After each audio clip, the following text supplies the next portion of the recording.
Santhosh George Kulangara പണ്ട് വളരെ പ്രതിസന്ധിയിലൊക്കെ പള്ളിയിൽ പോയി പ്രാർത്ഥിച്ചതിനെ പറ്റിയൊക്കെ പറഞ്ഞു. അതിനുശേഷം ഇങ്ങനെ തിരിച്ചു പറയുന്നു. അപ്പൊ പൊതുവെ ഈ ഒരു നിലയിലൊക്കെ എത്തിയ ശേഷം എന്താണ് പള്ളിയിൽ പോയി പ്രാർത്ഥിച്ച് പ്രതിസന്ധി ഘട്ടമെന്നൊന്നും എന്റെ ജീവിതത്തിൽ ഞാൻ പറഞ്ഞിട്ടില്ല. ഞാൻ പറഞ്ഞതാണ്, അതാ പറഞ്ഞത്, ഇത് കേട്ട് കഴിവാണ്. ഞാൻ പള്ളിയിൽ പോയി പ്രാർത്ഥിക്കാത്ത ആളാണെന്നാണ് ഈ ട്രോൾ ഉണ്ടാക്കിയ ആൾ വിശ്വസിച്ചെന്നുള്ളതാണ് പ്രശ്നം.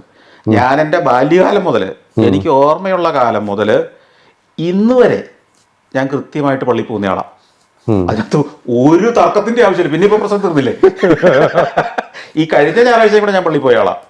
മരങ്ങാട്ടുപള്ളിക്കാർക്ക് ആരോട് ചോദിച്ചാലും പറയും. എനിക്ക് തോന്നുന്നത് ഈ പഞ്ചായത്തിലെ ഏറ്റവും എന്താണ് പള്ളിയിൽ പോയി ഞായറാഴ്ച എന്ന് പറഞ്ഞൊരു ദിവസം ഉണ്ടെങ്കിൽ, അത് പല കാരണങ്ങളുണ്ട്. ഞായറാഴ്ച എന്ന് പറഞ്ഞൊരു ദിവസമുണ്ട്. ആ ഞായറാഴ്ച ഞാൻ കേരളത്തിലുണ്ടെങ്കിൽ, അല്ലെങ്കിൽ ഏറ്റവും ചുരുങ്ങിയത് മരങ്ങാട്ടുപള്ളിയിലുണ്ടെങ്കിൽ പള്ളിയിൽ ഞാൻ പോയിട്ടുണ്ടാവും. പല കാരണങ്ങളും. ഒന്ന്, ആ പള്ളിയിൽ ആണ് ഞായറാഴ്ച എൻ്റെ ഗ്രാമത്തിലെ ആളുകളെല്ലാം വരികയും ഞങ്ങൾ ഒത്തുചേരുകയും ചെയ്യുന്ന എൻ്റെ ഒരു സോഷ്യലൈസേഷൻ അവിടെയാണ്. ഒന്ന്, എൻ്റെ സമൂഹം. രണ്ട്, ഞാൻ പറഞ്ഞല്ലോ, ഞാൻ ഈശ്വരവിശ്വാസി അല്ലെന്ന് തെറ്റായ ധാരണയാണ്. എനിക്ക് ഈശ്വരനെ കുറിച്ചൊരു ധാരണയുണ്ട്. അദ്ദേഹം നിങ്ങളുടെ ഈശ്വരൻ ചെയ്യുന്ന വികൃതി എല്ലാം കാണിക്കുന്ന ഈശ്വരനല്ല.